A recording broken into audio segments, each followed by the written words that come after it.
আলহামদুলিল্লাহ, সকল প্রশংসা সেই মহান রব্বুল আলামিনের, যিনি আমাদেরকে অত্যন্ত দয়া করে মায়া করে ভালোবেসে আমাদের জীবন থেকে অল্প কিছু সময় কোরআনুল কারীমের তাফসির ক্লাসে বসে কাটানোর মতো সুযোগ করে দিয়েছেন। সেই মহান রবের দরবারে দিল থেকে কালিমাতুশ শুকর করি, আলহামদুলিল্লাহ।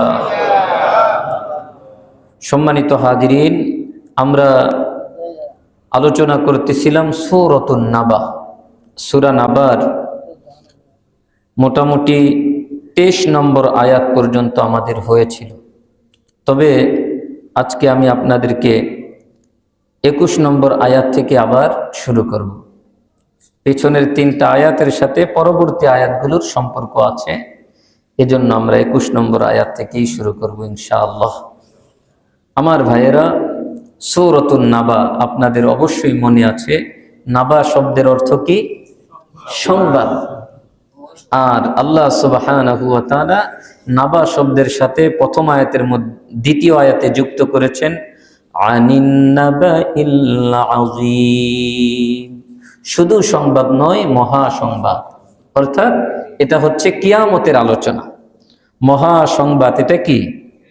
কিয়ামতের আলোচনা। কিয়ামত হচ্ছে, আপনারা ইতিমধ্যেই কিয়ামত সম্পর্কে আপনাদের মোটামুটি সুন্দর একটা ধারণা চলে আসছে। কিয়ামত হচ্ছে খুব ভয়ানক এক দিবসের নাম। আবার আল্লাহর নেককার দিনদার আল্লাহর প্রিয় বান্দাদের জন্য একটা খুশির দিন। সুবহানাল্লাহ। আমরা আল্লাহর কাছে দোয়া করি এই দিনটা যেন আমাদের সবার জন্য খুশির দিন হয়। কারণ আল্লাহ সুবহানাহু ওয়া তাআলা এই দিন তার প্রিয় বান্দাবান্দীদের জন্য আরশের নিচে মেহমানদারির ব্যবস্থা করবেন। আসসালামু আলাইকুম ওয়া রাহমাতুল্লাহ। نحمده ونستعينه ونستغفره ونؤمن به ونتوكل عليه ونعوذ بالله من شرور أنفسنا ومن سيئات أعمالنا. من يهده الله فلا مضل له ومن يضلله فلا هادي له. ونشهد أن لا إله إلا الله وحده لا شريك له. ونشهد أن سيدنا وحبيبنا ومولانا محمدا عبده ورسوله أرسله الله إلى كافة الناس بشيرا ونذيرا وداعيا إلى الله بإذنه وسراجا منيرا. أما بعد فقد قال الله تبارك وتعالى في كلامه المجيد وفرقانه الحميد. সবাই পড়ি আউযু বিল্লাহি মিনাশ শাইতানির রাজীম। বিসমিল্লাহির রহমানির রহিম। لا يذوقون فيها بردا ولا شرابا إلا حميما وغساقا جزاء وفاقا إنهم كانوا لا يرجون حسابا وكذبوا بآياتنا كذابا وكل شيء أحصيناه كتابا فذوقوا فلن نزيدكم إلا عذابا صدق الله العظيم وصدق رسوله النبي الكريم ونحن على ذلك من الشاهدين والشاكرين والحمد لله رب العالمين محبتر شهيد درود إبراهيم پڑھی اللهم صل على محمد وعلى آل محمد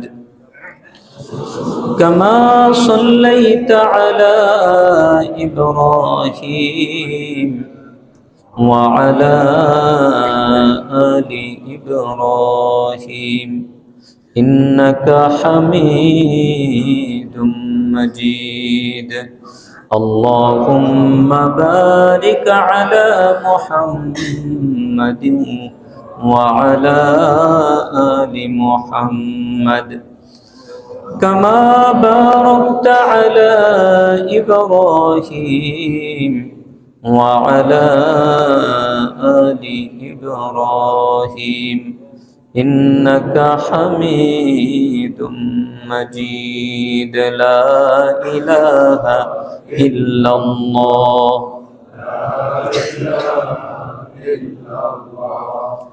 لا إله إلا الله لا إله إلا الله لا إله إلا الله لا إله إلا الله محمد رسول الله صلى الله عليه وسلم الحمد لله সকল প্রশংসা সেই মহান রব্বুল আলামিনের, যিনি আমাদেরকে অত্যন্ত দয়া করে মায়া করে ভালোবেসে আমাদের জীবন থেকে অল্প কিছু সময় কোরআনুল কারীমের তাফসীর ক্লাসে বসে কাটানোর মতো সুযোগ করে দিয়েছেন।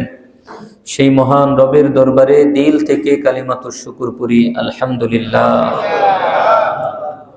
সম্মানিত হাজিরিন, আমরা আলোচনা করতেছিলাম সূরাতুন নাবা। সূরা নাবার মোটামুটি 23 নম্বর আয়াত পর্যন্ত আমাদের হয়েছিল। তবে আজকে আমি আপনাদেরকে 21 নম্বর আয়াত থেকে আবার শুরু করব। পেছনের 3টা আয়াতের সাথে পরবর্তী আয়াতগুলোর সম্পর্ক আছে, এজন্য আমরা 21 নম্বর আয়াত থেকেই শুরু করব ইনশাআল্লাহ। আমার ভাইয়েরা, সূরাতুন নাবা আপনাদের অবশ্যই মনে আছে। নাবা শব্দের অর্থ কি? সংবাদ। আর আল্লাহ সুবহানাহু ওয়া তাআলা নাবা শব্দের সাথে প্রথম আয়াতের মধ্যে দ্বিতীয় আয়াতে যুক্ত করেছেন আনিন নাবাইল আযীম। শুধু সংবাদ নয়, মহা সংবাদ। অর্থাৎ এটা হচ্ছে কিয়ামতের আলোচনা। মহা সংবাদ এটা কি? কিয়ামতের আলোচনা। কিয়ামত হচ্ছে, আপনারা ইতিমধ্যেই কিয়ামত সম্পর্কে আপনাদের মোটামুটি সুন্দর একটা ধারণা চলে আসছে। কিয়ামত হচ্ছে খুব ভয়ানক এক দিবসের নাম। আবার আল্লাহর নেককার দিনদার আল্লাহর প্রিয় বান্দাদের জন্য একটা খুশির দিন। সুবহানাল্লাহ। আমরা আল্লাহর কাছে দোয়া করি এই দিনটা যেন আমাদের সবার জন্য খুশির দিন হয়। কারণ আল্লাহ সুবহানাহু ওয়া তাআলা এই দিন তার প্রিয় বান্দাবান্দীদের জন্য আরশের নিচে মেহমানদারির ব্যবস্থা করবেন। সমস্ত মানুষ যখন বিচারের জন্য পেরেশান, কি হয়, রেজাল্ট কি হবে, জান্নাতে যাব নাকি জাহান্নামী হয়ে যাব, চিন্তা করতে করতে, কান্না করতে করতে চোখের পানি শেষ হয়ে যাবে। চোখ দিয়ে রক্ত পড়তে পড়তে এক সময় চোখগুলো অন্ধ হয়ে যাবে। এই কঠিন সময়ে আল্লাহ সুবহানাহু ওয়া তাআলা তার 7 শ্রেণীর বান্দাদেরকে সাত শ্রেণীর বান্দা বান্দিকে আল্লাহ তার আরশের নিচে ছায়ার ব্যবস্থা করবেন। আমার ভাইয়েরা, আল্লাহ সুবহানাহু ওয়া তাআলা বান্দাকে কত ভালোবাসেন, কত মহব্বত করেন, যে আল্লাহ সুবহানাহু ওয়া তাআলা এই কঠিন দিনেও তার প্রিয় বান্দাদেরকে আল্লাহ ভুলবেন না। আল্লাহ ভুলবেন না। সুতরাং আপনি আমিও যেন আমাদের সেই রবকে ভুলে না যাই। আল্লাহ আমাদেরকে তৌফিক দান করেন, আমিন। আমার ভাইরা, 21 নম্বর আয়াতে আল্লাহ বলতেছেন, ইন্না জাহান্নামা কানাত মিরসাদা। ইন্না নিশ্চয়ই, জাহান্নামা জাহান্নাম নিশ্চয়ই জাহান্নাম, কানাত মিরসাদা প্রতীক্ষায় আছে, অপেক্ষা করছে, ওত পেতে আছে। আমার ভাইয়েরা, কাদের অপেক্ষা করছে? গুনাহগারদের অপেক্ষা করতেছে। পরের আয়াতে আল্লাহ বলতেছেন, লিত্তাগীন, যারা গুনাহগার, যারা সীমা লঙ্ঘনকারী, মাআবা, এই জাহান্নাম হবে তাদের ঠিকানা। ইন্না জাহান্নামা কানাত মিরসাদা, নিশ্চয়ই জাহান্নাম ওত পেতে আছে, অপেক্ষা করছে। লিত্তাগীন, সীমা লঙ্ঘনকারীদের অপেক্ষা করতেছে। মাআবা, সেই যেই সীমা লঙ্ঘনকারীদের ঠিকানা হবে জাহান্নাম। এবার আমার ভাইয়েরা, প্রশ্ন হলো, ওই জাহান্নামে এই সীমা লঙ্ঘনকারী কতদিন থাকবে? আল্লাহ বলতেছেন, লাবিসিনা ফিহা আহকাবা, সেখানে সে অনেক হুকবা থাকবে। হুকবা এর বহুবচন আহকাবা। হুকবা দ্বারা কি উদ্দেশ্য? হযরত আলী রাদিয়াল্লাহু তাআলা আনহু বলেন, এক হুকবা সমান সমান 80 বছর। আখিরাতের একদিন কম করে হলেও দুনিয়ার 1000 বছর। আর আখিরাতের 80 বছর দুনিয়ার গণনা অনুযায়ী 2,88,00,000 বছর। আখিরাতের 80 বছর, দুনিয়ার 2,88,00,000 বছর, এক হুকবা। আর এখানে আল্লাহ বলতেছেন আহকাবা, বহুবচন। বাংলাতে এক বচন বহুবচন, ইংলিশে এক বচন বহুবচন, আরবিতে এক বচন দ্বিবচন বহুবচন। তাহলে আহকাবা এটা হচ্ছে বহুবচন, অর্থাৎ 3 বা ততোধিক হুকবা থাকবে। এক হুকবা সমান সমান 2,88,00,000 বছর। তাহলে 2 হুকবা যদি হয় তাহলে 5 কোটি, 5 কোটি প্লাস। যদি 3 হুকবা হয় তাহলে 7 কোটি, 8 কোটি প্লাস। 3 হুকবায় 8 কোটি প্লাস। আল্লাহু আকবার।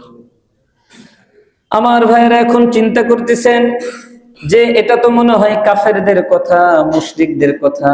মুশরিক কাফেররা এতদিন জাহান্নামে থাকবে, মুসলমানরা থাকবে না। আল্লাহ বলতেছেন, না না, মুশরিক কাফেরদের জন্য হচ্ছে খালিদিনা ফিহা, চিরকাল থাকবে। এটা কাফেরদের জন্য না, এটা মুসলমানদের জন্য। এটা মুমিনদের মধ্যে যারা সীমা লঙ্ঘনকারী, যারা গুনাহগার, তারা তাদের গুনাহ অনুযায়ী জাহান্নামে থাকবে। আর মুশরিকদের ব্যাপারে আল্লাহ বলেন, ইন্নাল্লাযীনা কাফারু মিন আহলিল কিতাবি ওয়াল মুশরিকিনা ফি নারি জাহান্নাম খালিদিনা ফিহা। আল্লাহ বলতেছেন, নিশ্চয়ই যারা কাফের হয়ে গেছে, আহলে কিতাবদের থেকে যারা কাফের হয়ে গেছে এবং যারা মুশরিক, ফি নারি জাহান্নাম, তারাও জাহান্নামে যাবে। তবে তাদের জাহান্নামে যাওয়া আর মুমিনের, মুসলমানের জাহান্নামে যাওয়া এক নয়। তাদের জাহান্নামটা হলো খালিদিনা ফিহা, তারা সেখানে চিরকাল থাকবে,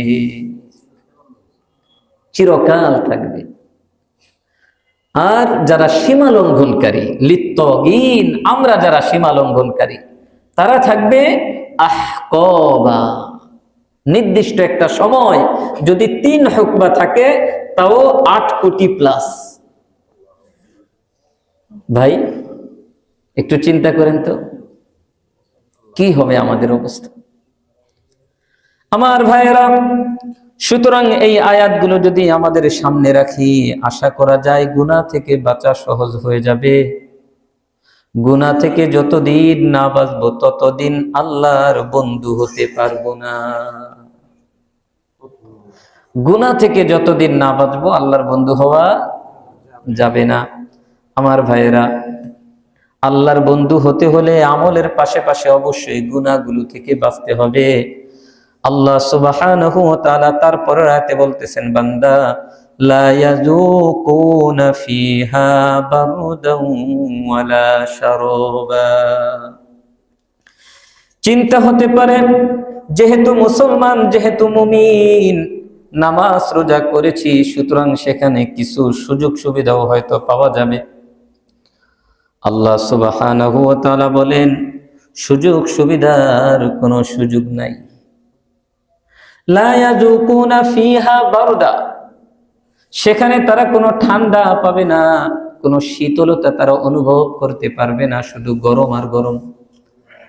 জাহান্নামের আগুনের গরম আর গরম। লা ইয়াযুকুনা ফিহা বারদা, সেখানে কোনো বার্দ, সেখানে কোনো ঠান্ডা শীতলতা পাবে না। ওয়ালা শারাবা, আর সেখানে কোনো পানিও পাবে না। আগুনে জ্বলতে জ্বলতে জ্বলতে জ্বলতে এক সময় গলা শুকায় যাবে, পানির পিপাসা লাগবে, পানি পানি করে কান্না করতে থাকবে। আল্লাহ বলতেছেন, বান্দা আজকে আমি কত ধরনের পানীয় ব্যবস্থা করছি, সাধারণ পানি, ফলের জুস, কত ধরনের পানীয়, মধু, আমি আল্লাহ দুনিয়াতে রাখছি, দুধ, ফলের জুস, মধু, পানি, বিভিন্ন ধরনের পানীয় আমি রেখেছি। আরে বান্দা, যদি সীমা লঙ্ঘন করে যাও তাহলে সেখানে কোনো পানীয়র ব্যবস্থা নাই। লা ইয়াযুকুনা ফিহা বারদা, কোনো শীতলতা আস্বাদন করতে পারবে না। ওয়ালা শারাবা, কোনো পানীয় পাবে না। তখন আল্লাহকে বললাম, আল্লাহ জাহান্নামে জ্বলতে জ্বলতে জ্বলতে জ্বলতে এক সময় তো গলা শুকিয়ে যাবে, আল্লাহ পানির পিপাসা লাগবে, তখন কি দিবেন? আল্লাহ পরের আয়াতে বলতেছেন, ইল্লা হামিমা ওয়া গাসসাকা। আরে বান্দা, কোনো পানিও থাকবে না, ইল্লা হামিমা, তবে থাকবে ফুটন্ত পানি। ইল্লা হামিমা, ফুটন্ত পানি থাকবে, যেই পানি টকবক করতে থাকবে। নবীজি হাদিস শরীফে বলেন, এত গরম পানি, এত গরম পানি পান করার জন্য যখন মুখের সামনে আনবে, পানির সেই বাষ্পের কারণে, গরম তাপের কারণে চেহারার মাংসগুলো সব গলে পড়ে যাবে। ইল্লা হামিমা ওয়া গাসসাকা, থাকবে বান্দা, থাকবে, তবে ফুটন্ত পানি থাকবে। আর কি থাকবে? আল্লাহ বলতেছেন ওয়া গাসসাকা, আর থাকবে গসসাক। গসসাক কি জিনিস? গসসাক হচ্ছে জাহান্নামীর আগুনের মধ্যে পোড়ার কারণে, তাদের শরীর পুড়ে যাওয়ার কারণে পুঁজ বের হবে, ক্ষত স্থানের মধ্যে ক্ষত হয়ে যাবে, সেখান থেকে পুঁজ পানি বের হবে। জাহান্নামীদের থেকে পচা রক্ত বের হবে, সেই পুঁজ পানি আর পচা রক্ত এগুলো মিশ্রণ হয়ে যেটা হবে সেটা হচ্ছে গসসাক। আল্লাহ বলতেছেন, বান্দা এত সুন্দর পানি দিছি, এত সুন্দর পানিও দিছি, খাইছো আর পান করছো আর নাফরমানি করছো। আরে বান্দা, একদিন আমার কাছে আসবা, আসতে হবে, গলায় রশি লাগায় ছেড়ে দিছি, তুমি যত বড় ক্ষমতাবান হও, একদিন আমার কাছে তোমাকে আসতেই হবে। তুমি হয়তো চিন্তা করতেছো কোনোভাবে তুমি মুক্তি পেয়ে যাবা, পালিয়ে যাবা। আল্লাহ সুবহানাহু ওয়া তাআলা সূরা আলিফ লাম মিম সাজদার মধ্যে আল্লাহ বলতেছেন, কুল্লামা আরাদু আন ইয়াখরুজু মিনহা উঈদু ফিহা, যখন জাহান্নামীরা চাবে, জাহান্নামীরা যখন জাহান্নাম থেকে বের হয়ে যাওয়ার ইচ্ছা পোষণ করবে, কুল্লামা যখনই আরদু তারা চাবে আইয়াখরুজু মিনহা সেখান থেকে বের হতে, উইদু ফিহা ফেরেশতারা তাদেরকে ধাক্কা দিয়ে ঢুকায় দিবে, বের হওয়ার কোনো সুযোগ নাই। আমার ভাইরা, আল্লাহ সুবহানাহু ওয়া তাআলা বলেন, বান্দা জাহান্নামে জ্বলা এত সহজ নয়, জাহান্নামের শাস্তি ভোগ করা এত সহজ নয়। চিন্তা করতেছো লাগলে কয়েক বছর থাকলাম, না না, সেখানে কোনো ঠান্ডা শীতলতা তুমি অনুভব করতে পারবে না, শুধু আগুন আর আগুন।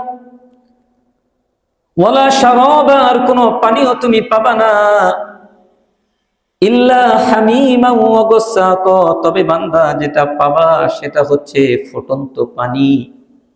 ওয়া গাসসাকা, আর জাহান্নামীদের শরীরের মাংস পচে যাওয়ার কারণে, পুড়ে যাওয়ার কারণে যে পচা রক্ত, পুজ আর পানি বের হয়েছে, সেগুলো মিশ্রিত একটা খাবার পাবা, যেটার নাম হচ্ছে গাসসাক। আমার ভাইয়েরা, এখন হয়তো চিন্তা করতেছেন, আল্লাহ আল্লাহ তো রহমানুর রহিম, আল্লাহ তো গফুরুর রহিম, আল্লাহ তো আজিজুল হাকিম, আল্লাহ বান্দার উপর কেন এত নির্দয় আচরণ করবেন? আল্লাহ পরের আয়াতে বলতেছেন, বান্দা জাযাআউ উইফাকা, এটা আমার নির্দয় আচরণ নয়, এটাই হচ্ছে তার উপযুক্ত পাওনা। জাযাআউ উইফাকা, জাযাআন, এটাই হচ্ছে পাওনা, এটাই হচ্ছে প্রতিদান। উইফাকা, পরিপূর্ণ উপযুক্ত প্রতিদান। আমার বন্ধুগণ, সুতরাং এটা মনে না করি ইচ্ছা করলো গুনাহ করলাম, না না আমার ভাইরা, আল্লাহ ছেড়ে দিবেন না। এত সুন্দর করে এত নিয়ামত দিয়েছেন, আর আমি তার নাফরমানি করব, এত সহজেই তিনি আমাকে ছাড়বেন না। তবে দুনিয়াতে যদি খাঁটি তওবা করতে পারি, আল্লাহর থেকে যদি মাফ নিয়ে নিতে পারি, তাহলে আমি হয়তো মুক্তি পেয়ে যাব। কিন্তু আমার ভাইয়েরা, কখনো এই আশা করে, এই চিন্তা করে গুনাহ করা যাবে না যে আমি তওবা করে নিব। কারণ আল্লাহ সুবহানাহু ওয়া তাআলা কোরআনে বলেছেন, ইয়াগফিরু লিমান ইয়াশা ওয়া ইউআযযিবু মান ইয়াশা, তিনি যাকে চাবেন তাকে মাফ করবেন, যাকে চাবেন না তাকে শাস্তি দিবেন। সুতরাং গুনাহ মুমিন করবে না, কিন্তু তার অনিচ্ছা সত্ত্বেও যদি হয়ে যায়, সেটার জন্য আল্লাহর কাছে তওবা করে নিবে। একজন মুমিন তো আল্লাহকে সবচেয়ে বেশি ভালোবাসে, তাহলে সে আল্লাহকে কিভাবে কষ্ট দিবে? আল্লাহ সূরা বাকারার মাঝে বলেন, ওয়াল্লাযীনা আমানু আশাদ্দু হুব্বাল লিল্লাহ, একজন মুমিনের মধ্যে সবচেয়ে বেশি ভালোবাসা হচ্ছে আল্লাহ। একজন মুমিন সব কিছু থেকে বেশি ভালোবাসে আল্লাহকে। সুতরাং যে আল্লাহকে সবচাইতে বেশি ভালোবাসে, সে তার ভালোবাসার সত্তাকে কখনো কষ্ট দিতে পারে না। এজন্য আল্লাহ বলতেছেন, বান্দা আমি কোনো সাধারণ সত্তা নই, আমি হইলাম তোমার সবচাইতে প্রিয় একজন সত্তা। তুমি আমাকে সবচাইতে বেশি ভালোবাসবা, এটা আমার তোমার কাছে পাওনা। এটা তোমার কোনো দয়া অনুগ্রহ নয়, এটা আমার তোমার কাছে পাও না, কারণ আমি আল্লাহ তোমাকে সৃষ্টি করেছি। ওমা খলাকতুল জিন্না ওয়াল ইনসা ইল্লা লিয়াবুদুন, আমি এই মানুষকে সৃষ্টি করেছি আমার ইবাদতের জন্য। সুবহানাল্লাহ। এজন্য আমার ভাইয়েরা, আল্লাহ সুবহানাহু ওয়া তাআলা বলতেছেন, জাযাআউ উইফাকা, এটা হচ্ছে তার উপযুক্ত পাওনা, এটা তার পরিপূর্ণ প্রতিদান। আমার ভাইয়েরা, আপনারা যদি সূরা ওয়াকিয়ার মধ্যে যান, দেখবেন আল্লাহ বলতেছেন, লাআকিলুনা মিন শাজারিম মিন যাক্কুম, তারা খাবে মিন শাজারিন, একটা গাছের ফল, যার নাম হচ্ছে যাক্কুম। তারা একটা গাছের ফল খাবে, যাক্কুম ফল খাবে। আল্লাহ বলতেছেন, খাওয়ার পরে এটা কি তার ক্ষুধা নিবারণ করবে? আল্লাহ বলতেছেন, না না, ফামালিউনা মিনহাল বুতুন, এটা দিয়ে তাদের পেট ভরবে না। কিন্তু ক্ষুধার এত তীব্রতা, ফলটা হবে বড় কাঁটাদার, ভয়ঙ্কর এক ফল। কিন্তু জাহান্নামীদের এটা একটা শাস্তি হবে, আল্লাহ তার ভিতরে এত তীব্র ক্ষুধা দিয়ে দিবেন, ক্ষুধার যন্ত্রণার কারণে সে সেই কাঁটাদার ফলটাই খেয়ে ফেলবে। এবার কাঁটাদার ফল খাওয়ার কারণে সেটা তার গলার মধ্যে আটকে যাবে, আর নিচে নামবে না। এবার আল্লাহ সুবহানাহু ওয়া তাআলা বলতেছেন, ফাশারিবুনা আলাইহি মিনাল হামিম। আমার ভাইয়েরা, ক্ষুধার যতটুক যন্ত্রণা ছিল, ফল সেই জাক্কুম ফল খাওয়ার কারণে সেটা যখন গলায় আটকে যাবে, আগের যন্ত্রণা থেকে এটা আরো বড় যন্ত্রণা হয়ে দাঁড়াবে। টিকতে পারবে না বান্দা, এত কষ্ট পাবে, এত কষ্ট পাবে। ফেরেশতাদের কাছে পানি চাইবে, আল্লাহ সুবহানাহু ওয়া তাআলা পানি দিবেন, কিন্তু সেটা সাধারণ পানি নয়, সেটা হচ্ছে জাহান্নামের সেই ফুটন্ত পানি। আল্লাহ বলতেছেন, ফাশারিবুনা আলাইহি মিনাল হামিম, সেটার উপর তারা আবার ফুটন্ত পানি পান করবে। কিন্তু তারা দেখবে পানিটা বড় ফুটন্ত, কিন্তু গলার যন্ত্রণা এত বেশি হবে এই ফুটন্ত পানি পান করে ফেলবে। যখন এই ফুটন্ত পানি পান করবে, পেটের মধ্যে যা কিছু আছে সব কিছু গলে টয়লেটের রাস্তা দিয়ে সব বের হয়ে যাবে, নারী বুড়ি সব বের হয়ে যাবে। এখন আমার ভাইয়েরা, আমরা চিন্তা করতেছি, যদি এমন অবস্থা হয় তাহলে তো লোকটা মরে যাবে। আল্লাহ বলতেছেন, বান্দারে, লা ইয়ামুতুনা ফিহা ওয়া লা ইয়াহইয়া, সেই জাহান্নামে মানুষ মরবেও না, সেই জাহান্নামে মানুষ বাঁচবেও না। সুম্মা লা ইয়ামুতু ফিহা ওয়া লা ইয়াহইয়া, সেখানে মানুষ মরবেও না, সেখানে মানুষ বাঁচবেও না। ভাই, আজকে একটু অসুস্থ হইলে আপনি যেখানেই থাকেন, রাস্তায় পড়ে থাকলেও কোনো না কোনো মায়ের সন্তান, কোনো না কোনো মানবিক মানুষ গিয়ে আপনাকে একটু ধরবে। কিন্তু আল্লাহ সুবহানাহু ওয়া তাআলা সূরা হাক্কার মাঝে বলতেছেন, ফালাইসা লাহুল ইয়াওমা হাহুনা হামিম, আজকে কোনো অন্তরঙ্গ বন্ধু থাকবে না, কেউ তোমার খোঁজ নিবে না। ফালাইসা লাহুল ইয়াওমা হাহুনা হামিম ওয়ালা তুআমুন ইল্লা মিন গিসলিন, আর কোনো খাবার থাকবে না, শুধুমাত্র গিসলিন থাকবে। গিসলিন কি জিনিস? গিসলিন হচ্ছে ওই গসাক, যেটা গিসলিন সেটা জাহান্নামীদের শরীর পুড়ে যাওয়ার কারণে রক্ত, পুজ, পানি একত্রিত হয়ে যেটা হয় সেটা হচ্ছে গিসলিন। ওয়ালা তুআমুন ইল্লা বিন গিসলিন। এখন চিন্তা করতেছি, এটা কে খাবে? পরের আয়াতে আল্লাহ বলতেছেন, লা ইয়াকুলুহু ইল্লাল খাতিউন, এটা কেউ খাবে না গুনাহগাররা ছাড়া। ভাই, একটু চিন্তা করেন, এখানে আল্লাহ বলেন নাই কাফের, লা ইয়াকুলুহু ইল্লাল কাফিরুন, এই কথা আল্লাহ বলেন নাই। লা ইয়াকুলুহা ইল্লাল মুশরিকুন, এই কথা আল্লাহ বলেন নাই। লা ইয়াকুলুহা ইল্লাল ইয়াহুদ ওয়ান নাসারা, এই কথা আল্লাহ বলেন নাই। আল্লাহ বলেছেন, লা ইয়াকুলুহু ইল্লাল খাতিউন। খাতিউন শব্দের অর্থ হচ্ছে ভুলকারী, খাতিউন শব্দের অর্থ হচ্ছে গুনাহগার। এখানে ভুলকারী অর্থ উঠবে না, এটার দুইটা অর্থ, একটা হচ্ছে গুনাহগার আর একটা হচ্ছে ভুলকারী, যে ভুল করে। আল্লাহ বলতেছেন, এটা গুনাহগারদের খাবার ছাড়া আর কোনো খাবার হবে না। খেতে পারবো ভাই? কি বলেন, যাবে? সম্ভব না। আল্লাহ সুবহানাহু ওয়া তাআলা সূরা দুখানের মধ্যে বলেন, ইন্না ইয়াওমাল ফাসলি কানা মিকাতা, সিদ্ধান্তের দিনটা নির্ধারিত। যেদিন সিদ্ধান্ত হবে, ফয়সালা হবে, সেটা সুনির্ধারিত বান্দা, সেটা নিয়ে সন্দেহ করার তোমার কোনো সুযোগ নাই। তবে রে বান্দা, সেই নির্ধারিত দিনে ইয়াউমা লা ইউগনি মাওলান আম মাওলান শাইআন ওয়া লা হুম ইউনসারুন, সেদিন কেউ কাউকে সহযোগিতা করবে না, কেউ কারো কাজে আসবে না, তাদেরকে কোনো প্রকার সাহায্য করা হবে না। ইল্লা মান রাহিমাল্লাহ, তবে আল্লাহ যার উপর দয়া করবেন। আল্লাহু আকবার, আল্লাহ যার উপর দয়া করবেন। ইন্নাহু হুয়াল আজিজুর রহিম, তিনি বড় পরাক্রমশালী, তিনি বড় দয়াবান। তারপরে বলতেছেন ইন্না শাজারাতাজ যাক্কুম, নিশ্চয়ই যাক্কুম ফল, যাক্কুম গাছের ফল।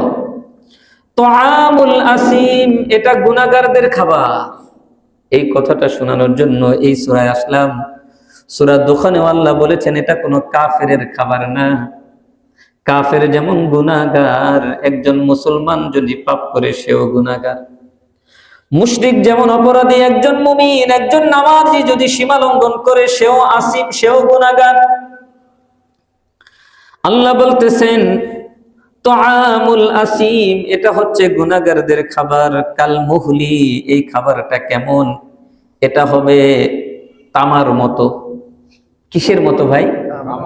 তামার মতো। তামা, তামা যদি গরম হয়, এটা কি খুব কম গরম হয় না? তীব্র গরম। আল্লাহ বলতেছেন ইয়াগলি ফিল বুতুন, খাওয়ার পরে পেটের মধ্যে গিয়া ফুটতে থাকবে। ইয়াগলি, ইয়াগলি বলা হয় টকবক করা। ভাত রান্না করার সময় পানিটা যেমন টকবক করে না, আল্লাহ বলতেছেন এটা খাবে বান্দা, কিন্তু খাওয়ার পরে পেটের মধ্যে গিয়ে এটা টকবক করতে থাকবে, এত গরম। আমার ভাইয়েরা, এবার আল্লাহ সুবহানাহু ওয়া তাআলা বলতেছেন কেমন গরম, কেমন টকবক করবে। কাগলিল হামিম, ফুটন্ত পানির মতো টকবক করবে। আল্লাহ কি সুন্দর খুলে খুলে বলতেছেন কাগলিল হামিম, ফুটন্ত পানির মতো টকবক করবে। আল্লাহ ফেরেশতাদেরকে বলবেন খুজুহু, তাকে ধর, তাকে ধরো। ফাতিলুহু ইলা সাওয়াইল জাহিম, জাহান্নামের মাঝখানে নিক্ষেপ করো। সুম্মা সুব্বু ফাওকা রাসিহি, এবার তার মাথার উপর ঢেলে দাও। সুম্মা সুব্বু ফাওকা রাসিহি, সুম্মা অতঃপর সুব্বু ঢেলে দাও ফাওকা রাসিহি, তার মাথার উপর মিন আযাবিল হামিম, ফুটন্ত পানির আযাব। শুধু খাবে, খাওয়ার পরেই শেষ না, আবার এই গরম পানি মাথার উপর ঢেলে দেওয়া। আমার ভাইয়া, এবার আল্লাহ সুবহানাহু ওয়া তাআলা তার সাথে একটু ঠাট্টা করবেন। আল্লাহ বলবেন যুক, আল্লাহ বলবেন আস্বাদন করো। ইন্নাকা আনতাল আজিজুল কারীম, তুমি না বড় ক্ষমতাবান, তুমি না বড় সম্মানিত ব্যক্তি। নাউযুবিল্লাহ। আজকে আমরা ক্ষমতা দেখাই না ভাই, আজকে আমরা নিজেকে অনেক সম্মান বোধ করি। আপনি খেয়াল করে দেখবেন সমাজের অধিকাংশ মানুষ যারা একটু পয়সাওয়ালা, যারা একটু ক্ষমতাওয়ালা, ইল্লা মাশাআল্লাহ, যাদেরকে আল্লাহ তৌফিক দিয়েছেন তারা বসেছেন, কিন্তু তাদের সংখ্যা খুব কম। কিন্তু বড় একটা অংশ তারা কোরআনের ক্লাসে কখনো বসেই না। তারা কি বলে জানেন? এইটা হলো বোকা লোকদের জন্য। তাদের কোনো কাজ কাম নাই, শুধু ধর্ম কর্ম, মসজিদে গিয়া নামাজ পড়বে আর এগুলা নিয়ে বসে থাকবে। আমাদেরকে বলে বোকা। আসলে কি আমরা বোকা না তারা বোকা? আমরা বোকা না, আমাদেরকে আল্লাহ সুবহানাহু ওয়া তাআলা জ্ঞানী বলেছেন। আপনাদেরকে আল্লাহ জ্ঞানী বলেছেন, আপনাদেরকে আল্লাহ বলেছেন সবচাইতে বুদ্ধিমান, সবচাইতে জ্ঞানী, সবচাইতে আপনারা হচ্ছেন শ্রেষ্ঠ মানুষ আল্লাহর পরিভাষায়। আমার ভাইয়েরা, সেদিন আল্লাহ বলবেন যুক, তুমি আস্বাদন করো। ইন্নাকা আনতাল আজিজুল কারীম, তুমি দুনিয়াতে তো বড় ক্ষমতাশীল ছিলা। আজিজ, আজিজ মানে কি? পরাক্রমশালী। এটা দ্বারা আল্লাহ ক্ষমতা বুঝাইছেন। আর কারীম দ্বারা সম্মানিত, তুমি তো বড় সম্মানী লোক ছিলা। আজকে খুব ভোগ করো। আপনারা চোর ধরেন না, চোর ধরার পরে পিটান আর বলেন মজা লাগে, জিজ্ঞেস করেন না? আমার ভাইয়েরা, পিটাইতেছে, যে পিটায় সেও বোঝে এটা মজা নাকি কষ্ট, কিন্তু তারপরেও কেন জিজ্ঞাসা করে? তাকে এটা হচ্ছে তাকে মানসিক টর্চার। শুধু শাস্তি দিয়ে তাকে কষ্ট দিচ্ছে না, মানসিক ভাবেও কষ্ট দিচ্ছে। হ্যাঁ, আমাদের মারা, বিশেষ করে মারা সারাদিন যেহেতু আমাদের পিছনে মেহনত করেন, ওনাদের ব্রেনটা একটু হট থাকে। বাচ্চা বেশি দুষ্টামি করলে কয় দূরালি মজাটা বুঝাম। আসলে কি মজা নাকি শাস্তি? এটা মানসিক টর্চার, এটা মানসিক ভাবে তাকে একটা ধমকি দেওয়া হলো। ঠিক আল্লাহ সুবহানাহু ওয়া তাআলা জাহান্নামের মধ্যে ঠিক এটাই বলবেন, যুক, তুমি আস্বাদন করো, ইন্নাকা আনতাল আজিজুল কারীম, তুমি তো বড় ক্ষমতাশীল, তুমি তো বড় সম্মানিত ব্যক্তি। আসলে কি সম্মানিত? তার থেকে নিকৃষ্ট আল্লাহর পরিভাষায় কেউ নাই। কারণ আল্লাহ তাকে বলছেন তগিন, সে হচ্ছে সীমা লঙ্ঘনকারী, তার ঠিকানা হচ্ছে জাহান্নাম। এজন্য আমার ভাইয়েরা, গুনাহ থেকে বাঁচতে হবে কি হবে না? কোন প্রকার সীমা লঙ্ঘন করা যাবে না। এখন আল্লাহ সুবহানাহু ওয়া তাআলা বলতেছেন এটা কারা করে। এবার আল্লাহ বলতেছেন 27 নম্বর আয়াতে, ইন্নাহুম কানু লা ইয়ারজুনা হিসাবা, নিশ্চয়ই তারা, ইন্নাহুম নিশ্চয়ই তারা, কানু লা ইয়ারজুনা হিসাবা তারা হিসাবের আশা রাখতো না। আল্লাহ এখানে বলেন নাই তারা হিসাবকে অস্বীকার করে, স্বীকার করে বলে না কিয়ামত আছে, আল্লাহ হিসাব নিবেন, কিন্তু ভালো একটা হিসাবের আশা আছে না ভাই? একটা ছেলে পরীক্ষা দিবে, আর একটা ছেলে আশা করে আছে আমার রেজাল্টটা খুব ভালো করতে হবে। বলেন তো দুইজনের পড়ার স্টাইল কি একরকম? দুইজনের পড়ার স্টাইলের মধ্যে আসমান জমিন পার্থক্য। কিন্তু ওই পরীক্ষার্থী যে অস্বীকার করে যে পরীক্ষা হবে না, বিষয়টা এরকম না, কিন্তু তার ভালো রেজাল্ট করার কোনো আশা নাই। আরেকজনের আশা যে আমি, আল্লাহ যদি কিয়ামতের ময়দানে একজন মানুষকে মাফ করে দেন, সেই একজন মানুষ আমার হতে হবে ইনশাআল্লাহ। এই আশা রাখতে হবে, আমি আল্লাহর সবচাইতে প্রিয় হব। এই কম্পেয়ার করবো না, আরে অমুকে এটা করতেছে, আমি করলে সমস্যা কিনা। প্রত্যেকের জন্য আলাদা আলাদা কবর, কেউ কারো কবরে যাবে না। এখন বলবেন হুজুর এক কবরে যে অনেকজনকে দেয়, দিতে পারে অনেকজনকে একসাথে, কিন্তু কারো আযাব কেউ ভাগ নেবে না, কেউ নেবে না ভাই। অনেক কবরে আছে না, স্বামীর কবর দিছে তারপরে স্ত্রীকে কবর দেয়। এই বিশেষ করে এই বুদ্ধিজীবীতে এখন তার কবর কিনা যায় না, মানুষের সাধ্যের বাইরে চলে গেছে। অনেক আগে কিনা যাইতো, কবর কিনে রাখা যাইতো, এখন চাপ বেশি হওয়ার কারণে এখন আর কবর সাধারণত বিক্রি করে না পার্মানেন্টলি। এখন যাদের কবর কিনা আছে, দেখা গেছে তার একটা আত্মীয়র কবর আছে, ওই কবরের মধ্যে আবার আরেকজনকে নিয়ে দিতেছে। এখন বলবেন হুজুর কারো কবরে কেউ যাবে না, কই স্বামীর কবরে তো স্ত্রীকে, অথবা বাবার কবরে ছেলেকে দেওয়া হলো, অথবা মেয়ের কবরে ভাইকে দেওয়া হলো। এক কবরে যেতে পারে, কিন্তু কারো কবরে কেউ যাবে না, এর অর্থ হচ্ছে কারো আযাবের ভার কেউ নিবে না, কেউ নিবে না ভাই। এবার আসেন আমার ভাইয়েরা, এবার আল্লাহ খুলাসা করে দিলেন সীমা লঙ্ঘন যারা করে তাদের মূল স্পষ্ট, তাদের চরিত্রটা হচ্ছে তারা হিসাব নিকাশের আশাই রাখে না। যদি তারা আশা রাখতো তাহলে সীমা লঙ্ঘন করতো না। যদি তারা এই আশা রাখতো যে আমার আল্লাহর কাছে আমি ডান হাতে আমলনামা নিব, আমার রবের সামনে আমি এমন একটা চেহারা নিয়ে দাঁড়াবো, আমার রব যেন আমাকে দেখে খুশি হয়ে যান, আমার রব যেন আমাকে দেখে খুশি হয়ে যান, শত বিপদে আপদেও আমার বান্দা আমার নাফরমানি করে নাই, কত কষ্ট করছে দুনিয়াতে কিন্তু আমার বান্দা আমাকে ভুলে না, দুনিয়ার সবকিছু বিসর্জন দিয়েছে কিন্তু আমার বান্দা আমাকে স্মরণ রেখেছে। আমার ভাইয়েরা, আল্লাহ সুবহানাহু ওয়া তাআলার সামনে যদি কোনো বান্দা দাঁড়ানোর আশা রাখে, অবশ্যই তার চরিত্রটা এমন হওয়া উচিত। এবার আসেন আমার ভাইয়েরা, যেই ব্যক্তি আল্লাহর সামনে দাঁড়ানোর হিসাব নিকাশের আশা রাখে না, যদিও সে মুখে মুখে বিশ্বাস করে বলে, কিন্তু মূলত সে আল্লাহর আয়াতকে অস্বীকার করে। আল্লাহ বলতেছেন ওয়াকাজ্জাবু বিআয়াতিনা ইয়া'তিনা কিযাবা।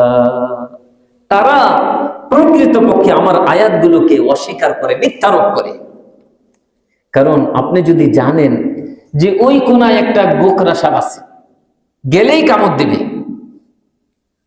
আপনার ন্যূনতম কমন সেন্স থাকলে আপনি সেখানে যাবেন না। আর যদি আপনি যান তাহলে বুঝতে হবে ওই সংবাদকে আপনি বিশ্বাস করেন নাই, আপনি মনে করছেন তামাশা করতেছে।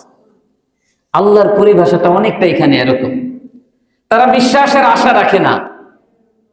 এর মূল কথা হচ্ছে মূলত তারা আমার আয়াতকেই বিশ্বাস করে না। যদি তারা করত তাহলে তারা সীমা লঙ্ঘন করত না। আমার ভাইয়েরা, শুধু মুখে বললেই মুমিন হওয়া যায় না। ইকরার বিল লিসান, তাসদিক বিল জিনান, আমল বিল আরকান, এই তিনটার সমন্বয়ে একজন প্রকৃত মুসলিম, একজন প্রকৃত মুমিন।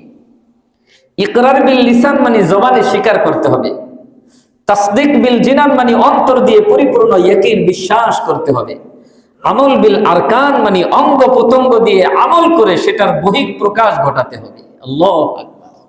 এই হচ্ছে প্রকৃত মুমিন, প্রকৃত মুসলমান।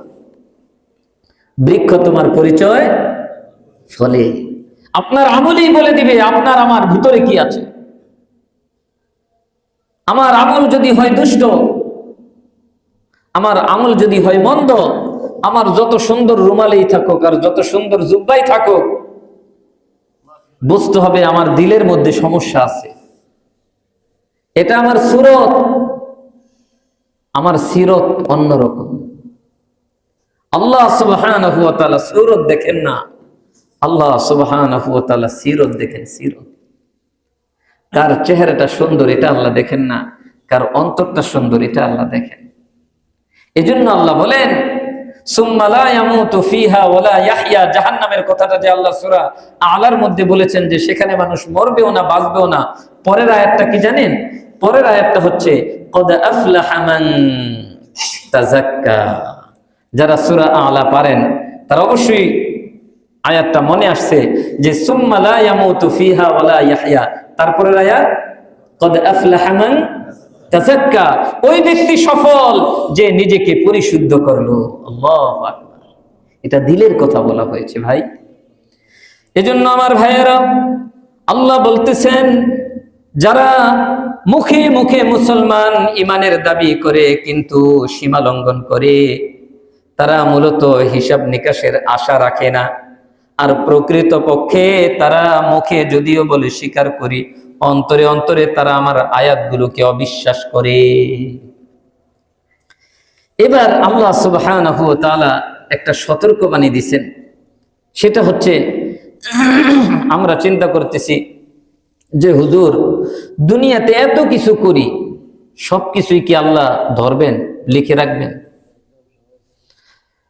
আমার ভাইয়েরা, 29 নম্বর আয়াতে আল্লাহ বলতেছেন ওয়াকুল্লা শাইইন আহসাইনাহু কিতাবা।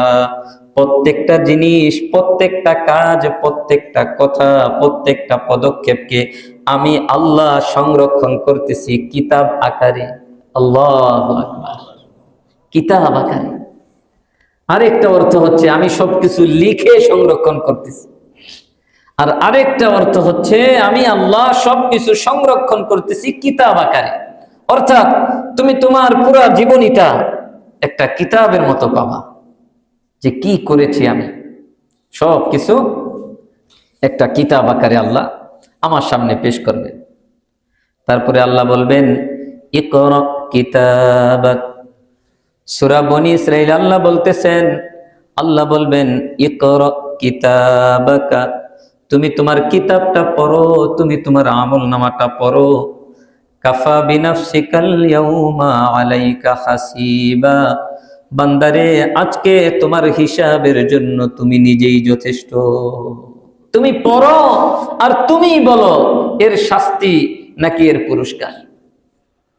ভাই, এজন্য কোনো ছোট গুনাহকেও ছোট অবহেলা করা যাবে না, কোনো ছোট নেক কাজকেও অবহেলা করে ছেড়ে দেওয়া যাবে না, কোনো ছোট গুনাহকেও অবহেলা করে সেটার মধ্যে জড়িয়ে যাওয়া যাবে না। গুনাহ গুনাই, সাপ সাপই, সেটা ছোট হলেও সাপ, বড় হলেও সাপ। টুডে টুমরু, এই সাপ সুযোগ পেলে আমাকে দংশন করবেই। এজন্য আমার ভাইয়েরা, গুনাহ থেকে অবশ্যই বাঁচতে হবে। এবার একটা আয়াত আল্লাহ সুবহানাহু ওয়া তাআলা, যেটা 30 নম্বর আয়াত, আল্লাহ বলতেছেন, হযরত ইবনে কাসির রহমতুল্লাহি আলাইহি, তাফসীরে ইবনে কাসির আছেন একটা, ইবনে কাসির রহমতুল্লাহি আলাইহি হযরত কাতাদা রাদিয়াল্লাহু তাআলা আনহু থেকে একটা রিওয়ায়াত এনেছেন যে ফাযুকু ফালান নাযীদাকুম ইল্লা আযাবা। এই 30 নম্বর আয়াত, এটা এত বড় ধমকির আয়াত কোরআনে আর আল্লাহ নাজিল করেন নাই। এই আয়াতটা এত বড় ধমকির আয়াত। আয়াতের অর্থটা কি? আল্লাহ বলতেছেন, ফাযুকু, আস্বাদন করতে থাকো, ফালান নাযীদাকুম ইল্লা আযাবা, আমি শুধু শাস্তি বাড়াতে থাকবো। নাউযুবিল্লাহ।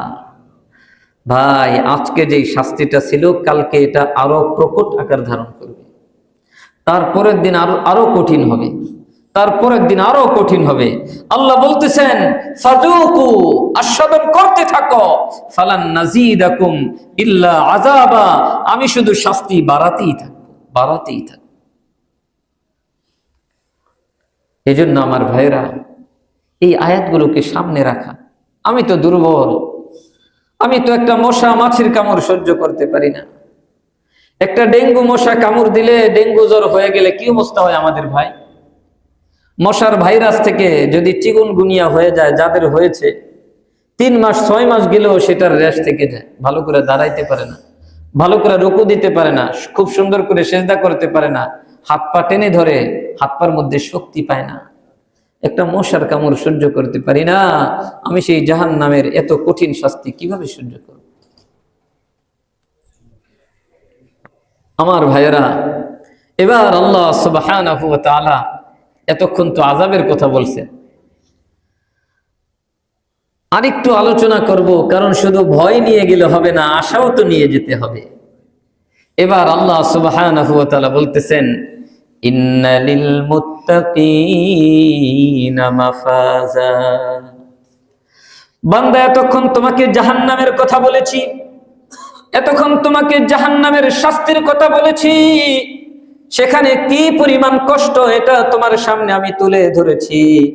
এখন কথা হলো, তুমি যদি এগুলোকে সামনে রেখে গুনাহ থেকে বাঁচতে পারো, তুমি যদি মুত্তাকি হতে পারো রে বান্দা, ইন্নালিল মুত্তাকিনা মাফাজা, নিশ্চয়ই মুত্তাকিদের জন্য রয়েছে অনেক সফলতা। আল্লাহু আকবার। ইন্নালিল মুত্তাকিন, নিশ্চয়ই মুত্তাকিনদের জন্য রয়েছে মাফাজান, সফলতা। কি কি সফলতা আছে? এবার আল্লাহ বলতেছেন, বান্দা তুমি কি পছন্দ করো? আমি জানি তুমি ফল ফ্রুটের বাগান পছন্দ করো, প্রত্যেক দিন বিভিন্ন আইটেমের ফল খাইবা, এটা তুমি পছন্দ করো। আজকে তো ফল খাওয়া যায় না, এমন দাম, গরিব মানুষ ফলের কথা চিন্তাও করতে পারে না। হ্যাঁ, আর যারা একটু পয়সাওয়ালা তারাও খাইতে পারে না। কেন খাইতে পারে না? ফলের মধ্যে বিষ দেওয়া, এমন ফরমালিন দেয় যেগুলো বিদেশি ফল, সেগুলোকে যদি ভিনেগার দিয়ে ভিজিয়ে না রাখা হয়, লবণ পানি, সেটাকে যদি 1-1.5 ঘন্টা ভিজায় না রাখে, তাহলে সেটা খাইলে খাওয়ার চেয়ে উপকারের চেয়ে ক্ষতিটা বেশি হয়ে যায়। এজন্য আল্লাহ বলতেছেন, বান্দা তুমি দুনিয়ার বুকে এত ফল ফ্রুট নিয়ে চিন্তা করো না, তুমি শুধু মুত্তাকি হয়ে যাও, তুমি তাকওয়া অর্জন করো। হাদাইক ওয়া আ'নাবা, তোমার সফলতার মধ্যে একটা হচ্ছে হাদাইক, তোমার জন্য অনেকগুলো বাগান বাগিচা থাকবে। সুবহানাল্লাহ। কি থাকবে ভাই? বাগান বাগিচা, বাগ বাগিচা থাকবে। হাদাইক, হাদিকাতুনের বহুবচন। তোমার কয়টা বাগান লাগবে? আমি আল্লাহ বিভিন্ন ধরনের ফল ফ্রুটের বাগান তোমার জন্য রেখে দিয়েছি, তুমি শুধু তাকওয়া অর্জন করো, তোমাকে খুশি করার দায়িত্ব আমার। সুবহানাল্লাহ। এবার আল্লাহ বলতেছেন, ওয়া আ'নাবা, বান্দা একটা ফলের কথাও বলে দিলাম, আঙ্গুর আছে। কি আছে ভাই? আঙ্গুর আছে, আঙ্গুর, আঙ্গুর ফল। ইনাবুনের বহুবচন আনাব। আল্লাহ বলতেছেন বাগ বাগিচা তো আছে, ফল ফ্রুট তো আছে, সবকিছুর নাম তো আর বললাম না, একটা বললাম, যাও আনাবা, আঙ্গুর ফল সমূহ আছে। আমার ভাইরা, একটু আগে বলেছি আরবির বচন কয়টা?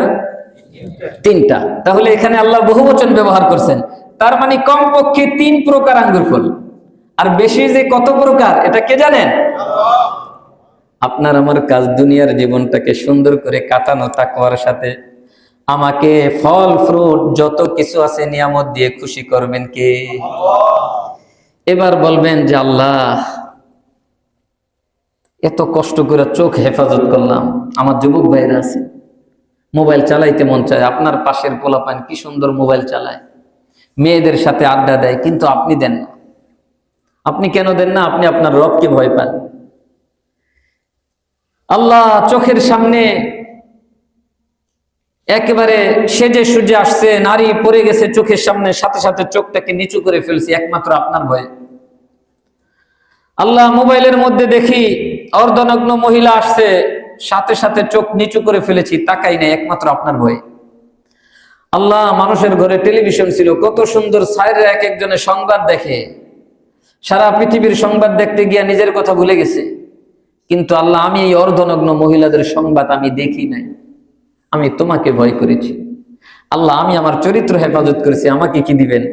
বলতেছে বান্দা, তোমাকে কি দিব শুনবা?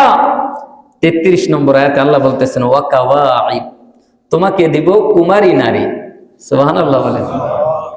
কাওয়াইব, এটা আর একটু খুলেই বলি। কাওয়াইব হচ্ছে এমন কুমারী নারী যাদের স্তনগুলো সুদর্শন। এখন এটা আল্লাহ কেন খুলে বললেন?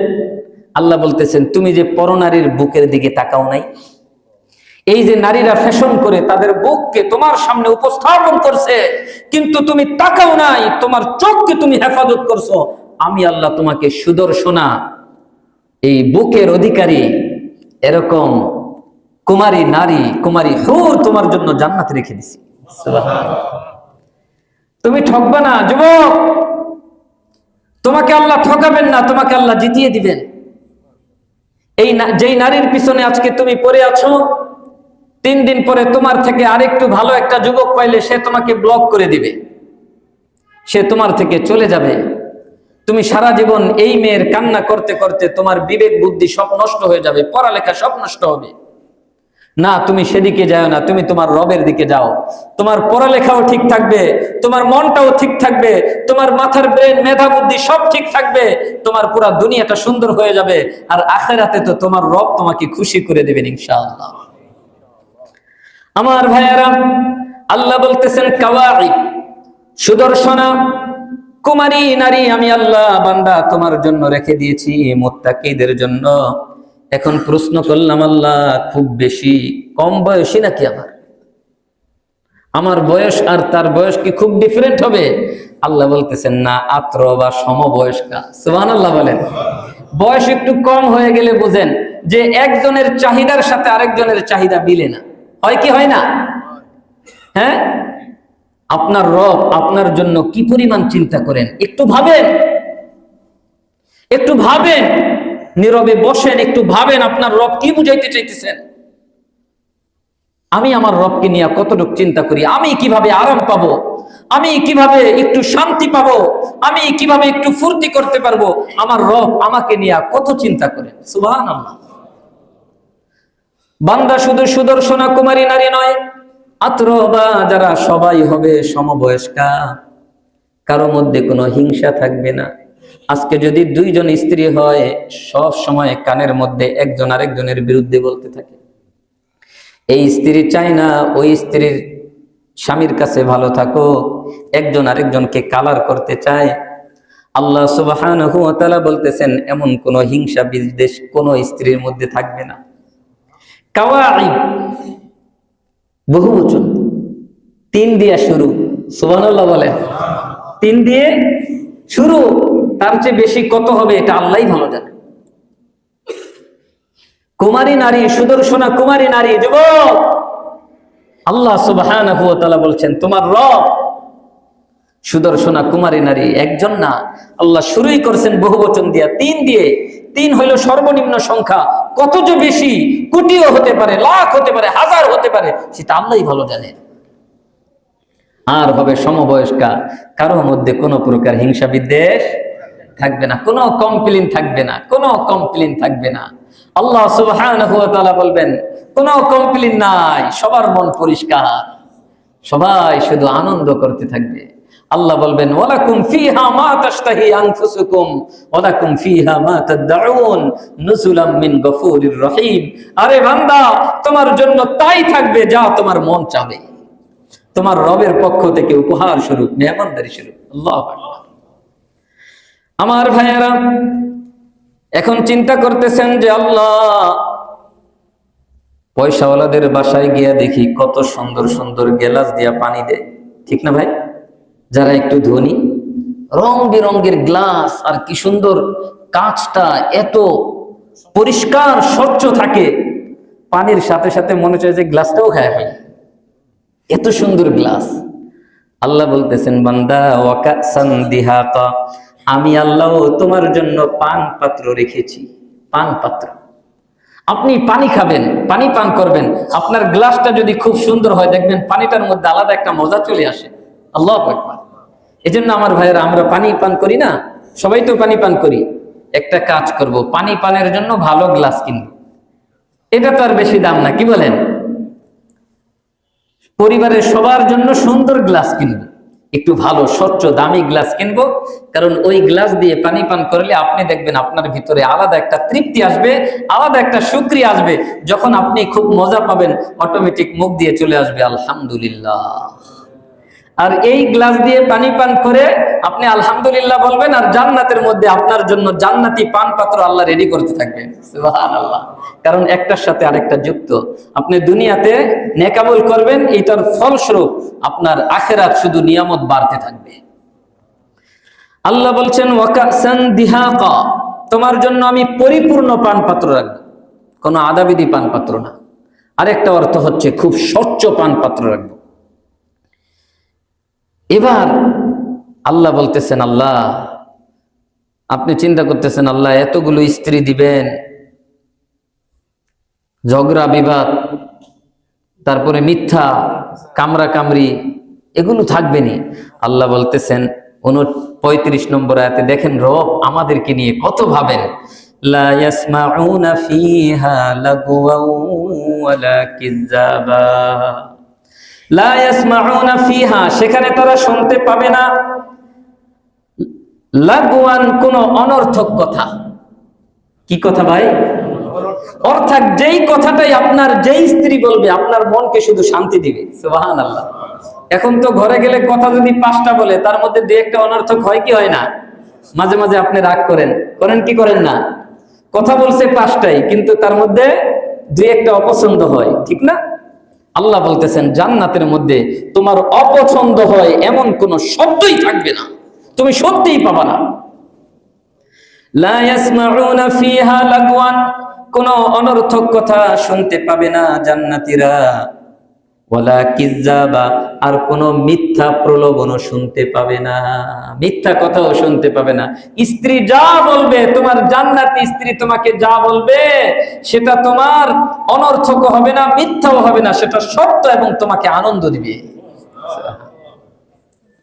এখন বলবেন আল্লাহ এগুলো কি আমার আমল দিয়া পাবো? এই দেখেন কি বলতেছেন, বান্দা তুমি টেনশন করো না, জাযাআম মির রাব্বিকা আতাআন হিসাবা, এটা তোমার রবের পক্ষ থেকে পুরস্কার। সুবহানাল্লাহ। আমি একটা মানুষ, আমার কি আমল আছে ভাই, এই আমল দিয়ে কি হবে? কিন্তু আমার চেষ্টা করেই যেতে হবে। আল্লাহ শুধু আমার চেষ্টাটা দেখবেন আর পুরস্কার দিবেন আল্লাহর পক্ষ থেকে। জাযাআম মির রাব্বিকা, তোমার রবের পক্ষ থেকে জাযা, পুরস্কার স্বরূপ, আতাআন হিসাবা, যথেষ্ট পুরস্কার, যথেষ্ট উপহার। এই জায়গায় হিসাবান অর্থ হিসাব না, এই জায়গায় হিসাবান অর্থ হচ্ছে কাফিয়ান, মানে যথেষ্ট উপহার। আত মানে কি? উপঢৌকন, উপহার। আর হিসাব মানে যথেষ্ট, এমন উপহার তোমার রব তোমাকে দিবেন, তোমার ভিতরে কোনো অপূর্ণতা থাকবে না। সুবহানাল্লাহ। তুমি বলবা আল্লাহ বাস, আল্লাহ আর লাগবে না, আর লাগবে না, আর কত। মানুষ আর বলবে না আল্লাহ আরো লাগবে, বলবে যে আল্লাহ আর লাগবে না। জান্নাত হচ্ছে এমন একটা জায়গা, আপনার রব আপনাকে খুশি করে দিবেন ইনশাআল্লাহ। আমার ভাইয়েরা, কি হওয়া লাগবে? ইন্নালিল মুত্তাকিন। কি হওয়া লাগবে ভাই? মুত্তাকি হওয়া লাগবে। মুত্তাকি হওয়ার জন্য কয়টা জিনিস দরকার? দুইটা জিনিস দরকার। এক নম্বরে ঈমান, দুই নম্বরে আমলে সালেহ। এক নম্বরে ঈমান, দুই নম্বরে আমলে সালেহ। কোথায় পাইলাম? আল্লাহ সুবহানাহু ওয়া তাআলা বলেন, আল্লাযীনা আমানু ওয়া কানু ইয়াত্তাকুন। যারা ঈমান এনেছে এবং গুনাহ থেকে বেঁচেছে। গুনাহ থেকে বাঁচাটাই নেক আমল। গুনাহ থেকে বাঁচাটাই নেক আমল। আপনি নামাজ পড়লেন, কিন্তু নামাজ পড়ে আবার বাহিরে গিয়া উল্টাপাল্টাও করলেন, তাহলে হলো না। আপনি যেভাবে নামাজ পড়বেন, নেকামল করবেন, উল্টা পাল্টাটাকে ছেড়ে দিবেন, এটাও নেকামল। নামাজটাও নেকামল, গুনাহটাকে ছেড়ে দেওয়াও নেকামল। এই জন্য আমার ভাইয়েরা, আল্লাহ বেশি যোগ্যতা চান না, আল্লাহ চান দুইটা যোগ্যতা, যেটা আমরা সবাই অর্জন করতে পারবো। সবাই পারবো ইনশাআল্লাহ, কেউ বাকি থাকবে না, সবাই পারবো। শুধু ইচ্ছা, সদিচ্ছাটা দরকার। আল্লাহ আমাদেরকে সে ধরনের ইচ্ছা, সে ধরনের মন মানসিকতা আল্লাহ আমাদের সকলকে দান করুক।